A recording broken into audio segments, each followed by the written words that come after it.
un cadeau extraordinaire que m'a fait Don Miguel Ruiz. Comme certains d'entre vous le savent peut-être, j'ai traduit et publié tous ses ouvrages en langue française, depuis les 4 accords Toltec sortis en 99 jusqu'à récemment le 5e accord Toltec. Et comme je dis souvent, je ne publie pas des livres, je publie des auteurs. Enfin, je publiais à l'époque où j'étais aussi éditeur. Et donc l'intérêt pour moi, c'était de rencontrer la personne qui se trouvait derrière le livre, en particulier quand c'était des gens qui avaient produit des ouvrages qui me touchaient beaucoup. Donc après avoir lu et traduit les 4 accords Toltec, j'ai vraiment eu envie de rencontrer Miguel Ruiz. Et pour ça, j'ai profité d'un voyage qu'organisait Maud Séjournant, la directrice de la collection Le Cercle de Vie. Elle organisait un voyage pour des francophones, donc en l'occurrence des Suisses et des Français, qui sont partis 15 jours au Mexique à rencontrer Miguel. Alors moi, j'étais simplement un participant parmi une vingtaine d'autres dans ce groupe. Et ce que je n'imaginais pas du tout, c'est qu'en fait, dès le second soir de notre présence à Teotihuacan, au Mexique, j'allais recevoir cet immense cadeau de sa part.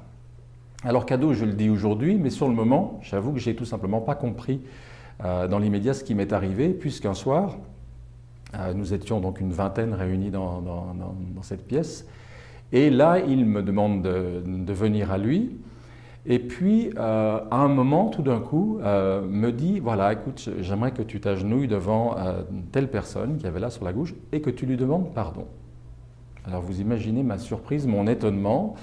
Je me suis dit que bon, est-ce qu'il s'était passé quelque chose au cours de ces 2 jours entre cette personne et moi dans le groupe qui justifiait une demande aussi surprenante que celle-là? Mais surtout, ce qui s'était passé, c'est qu'en l'espace de ces 48 heures, un lien très fort s'était déjà construit entre Miguel et moi. J'avais vraiment ressenti cette dimension d'amour inconditionnel qui émane de cet homme et qui est si rare à rencontrer. Beaucoup de gens parlent d'amour inconditionnel dans le milieu de la spiritualité et du développement personnel, mais de là à vraiment le rencontrer et le vivre comme en présence de cet homme, c'est une autre paire de manches. Donc, fort de cette confiance, bien qu'extrêmement surpris, embarrassé même, je fais ce qu'il me dit. Je m'agenouille devant cette personne, et puis je lui dis, voilà, je te demande pardon, et j'allais ajouter quelque chose pour essayer de trouver une raison, une justification à ça. Et là, tout de suite, Miguel me coupe et il dit, non, non, pas d'explication, simplement demande-lui pardon. Et il ajoute, et ensuite passe à la personne d'à côté et fait la même chose, et puis tout le groupe. Alors imaginez-vous, on était 22 ou 24 personnes dans cette pièce, et je me trouve tout d'un coup là à me dire, je vais devoir, à genoux comme ça, demander pardon à 24 personnes. Et la situation était tellement inattendue, tellement, on va dire, énorme, que mon mental a disjoncté, j'ai cessé d'essayer de comprendre ou de réfléchir, et je me suis simplement mis à faire ce qu'il me demandait. C'est-à-dire que je me mettais devant la personne suivante, je la regardais vraiment dans les yeux, j'établissais un contact, et je lui disais « je te demande pardon ». Puis la personne suivante « je te demande pardon ».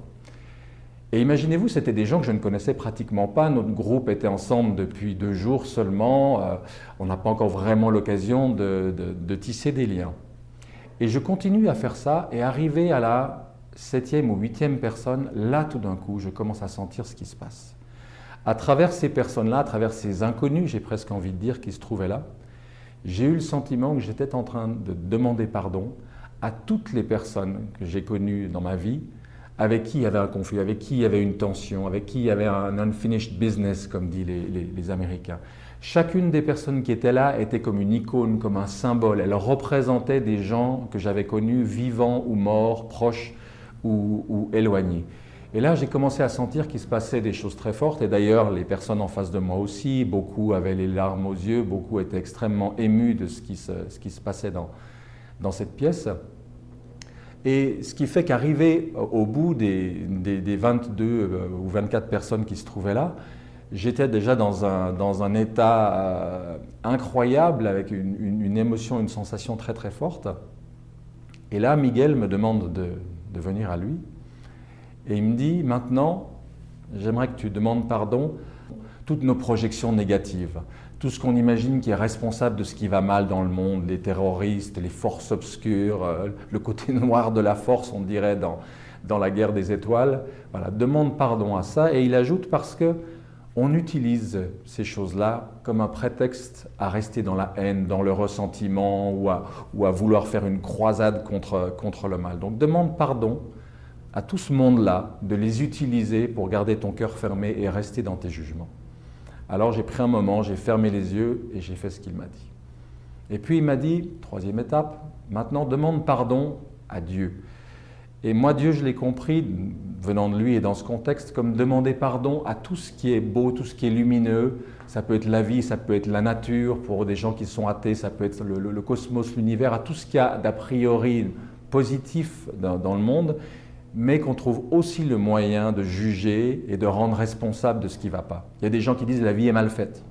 Ou qui disent oui, si Dieu existait, il n'y aurait pas eu Auschwitz, il n'y aurait pas eu ou si moi j'avais créé le monde, ben, il n'y aurait pas des enfants qui se font violenter, etc. Et donc je me suis rendu compte qu'effectivement, on a cette tendance-là à même utiliser ce qu'il y a de plus beau et ce qu'il y a de plus lumineux, quelle que soit la conception qu'on en a, comme encore une raison de rester dans le ressentiment, de s'estimer dans son bon droit, d'avoir le droit de juger, d'avoir le droit d'être accusateur, etc. Alors de nouveau, j'ai fermé les yeux, j'ai pris un moment, je suis allé en moi, et j'ai demandé pardon à Dieu, à cette dimension-là. Et puis là, Miguel m'a regardé et il m'a dit, maintenant, je vais te demander ce qu'il y a de plus difficile. Et j'ai imaginé ce qui allait venir. Et il m'a dit, je vais te demander de te demander pardon à toi-même. Pardon pour tous les jugements que tu as contre toi-même. Pardon de te couper de toi-même, de te juger, de te culpabiliser, etc. Et je me suis rendu compte que s'il n'y avait pas eu ces 3 étapes avant celle-là, probablement que je n'aurais pas réussi à faire ça. Mais ces étapes progressives m'avaient préparé à ça et j'ai pu faire cette 4e et dernière étape qu'il me demandait. Et là, ça a été ce qu'en anglais on appelle une peak experience, en français expérience paroxystique. Le terme est un petit peu plus difficile à prononcer et moins courant qu'en anglais. Donc une expérience, quelque chose d'extraordinaire. J'ai eu l'impression que tout le cumul de haine, de ressentiment, de rancœur que je portais sur moi finalement depuis des années, qui s'était accumulé à petite dose, hein, on ne le voit pas, c'est une petite rancœur, un petit jugement, des choses qui finalement nous encrassent de l'intérieur comme on peut encrasser nos artères avec trop de cholestérol. Puis un jour on a le cœur tout ratatiné et on n'arrive plus à aimer comme on le voulait. Eh bien tout ça tout d'un coup était lavé, était éliminé, j'en étais débarrassé. J'avais l'impression de vivre une sorte de renaissance, d'être là à nu, d'être tout neuf. Alors ça s'est terminé, comme Miguel aime bien le faire, par un espèce de gros hug collectif de tout le groupe. Et ça a été quelque chose pour moi d'inouï. Je dis souvent que ce voyage au Mexique a été un voyage aller simple, dont j'ai mesuré vraiment la portée que des semaines et des mois après. Mais le plus important, c'est qu'ensuite, Miguel a dit quelque chose que je n'ai jamais oublié. Il a dit, voilà, ce que tu viens de vivre là maintenant devant le groupe, toi ou les autres, hein, vous pouvez le revivre quand vous voulez. C'est-à-dire qu'en fait, ce processus que j'appelle le don du pardon, on peut le vivre chez soi. Le soir, avant de se coucher, on peut prendre un moment, se relaxer, se détendre et faire ces 4 étapes l'une après l'autre de la manière dont moi je l'ai vécu sur le moment. Et c'est d'ailleurs ce que j'ai fait quelques mois après être rentré, où j'ai senti que je reprenais mes vieilles habitudes, je recommençais à juger, je recommençais à distribuer des étiquettes, mon cœur recommençait à se crisper et à se fermer. Et j'ai fait une première fois ce processus seul le soir et je me suis rendu compte que sa puissance, sa simplicité, son efficacité étaient exactement les mêmes. Et avant de se quitter au Mexique, Miguel à l'époque m'avait dit, voilà, tu as un nouveau bouquin à écrire. Il savait que j'écrivais des livres. Et donc il m'a encouragé à partager cet outil qui ne figure dans aucun des ouvrages qu'il a écrits depuis d'ailleurs. Alors j'ai mis 10 ans à le faire, 10 ans d'abord à utiliser cet outil, à le partager avec d'autres, à l'affiner, à comprendre vraiment ce qui m'était arrivé et toute la dimension que cet outil-là pouvait apporter.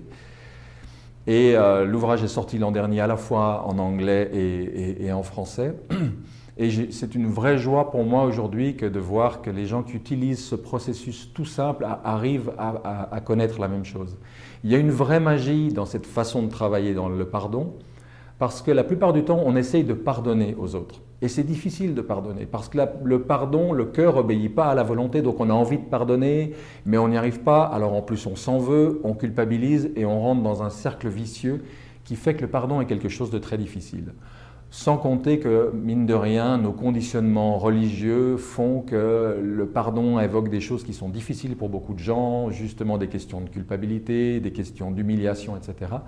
Donc c'est quelque chose de difficile. Et la magie du don du pardon, la magie de cet outil, de ce rituel que m'a transmis Don Miguel Ruiz, c'est qu'il ne s'agit pas de pardonner aux autres, il s'agit de leur demander pardon. C'est une inversion complète de posture. Quand je pardonne, c'est comme si moi, dans ma magnificence, dans ma grande bonté, je veux bien accorder mon pardon à ceux qui ont fauté, à ceux qui ont mal agi, etc. Alors que la posture que propose Miguel est complètement différente. Je demande pardon. Alors on peut dire oui, mais je ne vais pas aller demander pardon à des gens qui m'ont fait du mal. C'est moi la victime, c'est moi qui ai souffert.